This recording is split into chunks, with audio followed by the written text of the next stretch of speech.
Okay, well, let's turn to anti-Israel activist and former Columbia University graduate Mahmoud Khalil. As we know, who was involved in all those anti-Israel demonstrations. And now in a recent interview with the New York Times, he defended the October 7 terror attack by Hamas.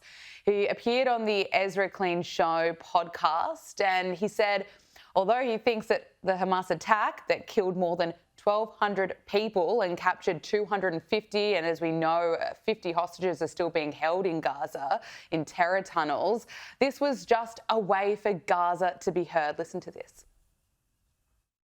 I think it's more the latter, like just to break the cycle, to break that Palestinians are not being heard. And to me, it's a desperate attempt to the word that Palestinians are here, that Palestinians are part of the equation.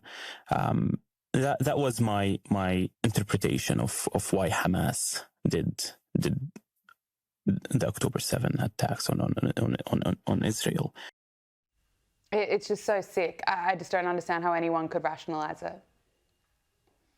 Well, first of all, shame on Ezra Klein. Shame on Ezra Klein for having this person on his show. Ezra has a very highly ranked liberal left of center podcast. This is a disgusting editorial decision to even have this guy on the show in the first place. I mean, he was taken in by ICE. He was in the process of getting removed there for his active support for U.S. recognized foreign terrorist organization there. But, Gabriella, this clip that we've just seen, and it is everything that you say, it is abhorrent, it is appalling. It's worth remembering just some of these very specific things that happened. I've been to the Gaza envelope. I've walked through the kibbutz of Kfar Aza. I've seen the blood on the walls. I've seen the children's toys in the street. I've seen it all for myself. So I would be interested to see if this individual, Mahmoud Khalil, will be willing to look in the face of a grieving mother whose child was murdered, whose daughter was sexually mutilated and raped and then killed. I mean, horrific stuff there.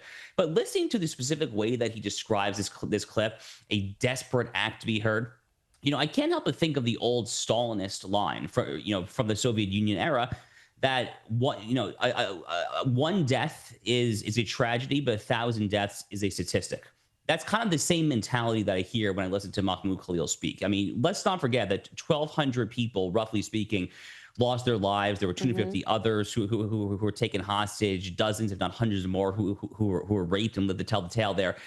He's really channeling this far left Stalinist mentality of just kind of aggregating deaths and calling it kind of just a statistic. It's disgusting stuff. And really, I kind of come back to what I said at the beginning. Shame on Ezra Klein for giving this guy a platform in the first place. Absolutely. No, I've been to Cafe Azar as well, and the site of the Nova Music Festival, and that has stayed with me there. The energy on the ground there was absolutely terrifying. And yeah, I agree. Shame on Ezra Klein.